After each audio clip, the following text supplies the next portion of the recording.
যুগের সাথে তাল মিলিয়ে পরিবর্তন হচ্ছে ব্যবসার ধরনে। সেই পরিবর্তনের ছোঁয়া লেগেছে রেস্টুরেন্ট এবং খাবার ব্যবসাগুলোতেও। দেশে প্রতিনিয়ত গড়ে উঠেছে নিত্য নতুন রেস্টুরেন্ট, চলছে প্রতিযোগিতা।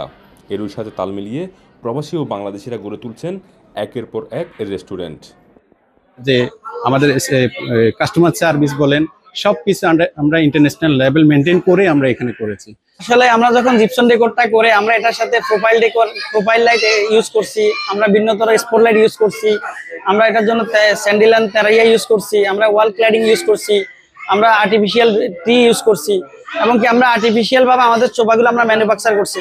আসলে সবাই এখানে আসতেছে, খাবারের প্রশংসা করতেছে, সাথে সাথে সাথে আমাদের ওই যে ভিতরে যে ইন্টেরিয়র ডিজাইনটা, ডেকোরেশন, এটারও আসলে প্রশংসা করতেছে। আরব আমিরাতে বাংলাদেশি ব্যবসায়ীদের ভেতর রেস্টুরেন্ট ব্যবসার দেখা যায় আধিক্য। দেশের পাশাপাশি প্রবাসীদের রেস্টুরেন্ট ব্যবসায় আসছে নতুনত্ব আর ভিন্নতা। এই ভিন্নতা আর আধুনিকতার ছোঁয়া নিয়ে শারজা স্টেডিয়ামের ঠিক বিপরীতে স্মার্ট গ্রুপের বাংলাদেশি মালিকানাধীন প্রতিষ্ঠান গ্রিন লাইন রেস্টুরেন্টের পথ চলা শুরু হয়েছে। माशाल्लाह से अल्लाह ताला आपको तरक्की दे और सब कुछ बहुत अच्छा है, डेकोरेशन, खाना, everything is good. Thank you. Line का खाना बहुत मज़े का है और डेकोरेशन वगैरह भी बहुत अच्छी है, स्टाफ भी बहुत अच्छा है।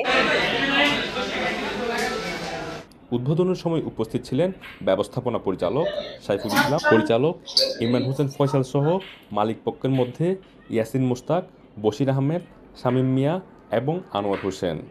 দেশি খাবার আছে, বাংলাদেশের সব আইটেম খাবার আছে, আর আপনার পাকিস্তানি কড়াই আছে, ইন্ডিয়ান কড়াই আছে, আপনার বিরিয়ানি, হ্যাঁ মেজবানি আছে, আর আপনার বাংলাদেশ সব আইটেম, সব ফুড এখানে পাবেন।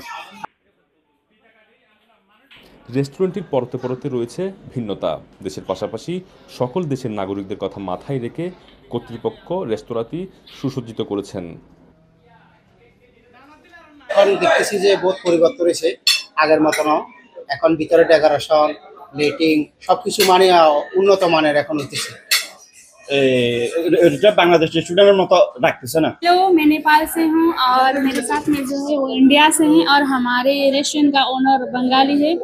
इधर हमारे रेस्टोरेंट में बंगाली, इंडियन, पाकिस्तानी, हर किस्म का फूड अवेलेबल है। मैं पाकिस्तान से बिलोंग करता हूँ और ये एक्चुअली जो हमारे ओनर है ना वो बांग्लादेशी हैं और अल्हम्दुलिल्लाह वो बहुत अच्छे हैं। और यहाँ खाना हम आप लोगों को इंशाल्लाह Pakistani, Bangladeshi, Indian, Chinese a sort of ऐसी कुजीन सर्व करेंगे। তবে বাংলাদেশিদের ভিসা জটিলতা থাকায় কর্মী নিয়োগে তাদের ভুক্ত হয়েছে নানা জটিলতায়। জটিলতায় পড়েছি আমরা, আমাদের বাংলাদেশিদেরকে প্রায়োরিটি দিতে পারি নাই। আমরা বাইরের থেকে লোক নিয়ে আসছি, আমাদের এখানে অতিরিক্ত একটা খরচ আমরা করতে হচ্ছে। নেপাল, পাকিস্তান, ইন্ডিয়া থেকে আমরা লোক নিয়ে এসে শেফ নিয়ে আসছি, আমাদের স্টাফ নিয়ে আসছি, কিন্তু আমরা বাংলাদেশিদের জন্য আমরা আসলে কিছু করতে পারতেছি না। যদি বাংলাদেশ থেকে ভিসাটা চালু যদি না করা হয়, যারা যে ট্রান্সফারের যে ব্যাপারটা, এই ব্যাপারটা যদি শিথিল করা হয়, এটা আমাদের আকুল আবেদন রইল। তাই প্রবাসীরা বাংলাদেশিদের ভিসা সমস্যা নিরসন না হলে অন্তত অভ্যন্তরীণ ভিসা পরিবর্তনের সুযোগ চান। এজন্য বাংলাদেশ সরকারের কূটনৈতিক তৎপরতার সফলতা চান তারা। ডেকোরেশনটা অনেক ভালো লাগছে, দেখতে করছি এখানে। ইশতিয়াক আসিফ, চ্যানেল 24, সংযুক্ত আরব আমিরাত।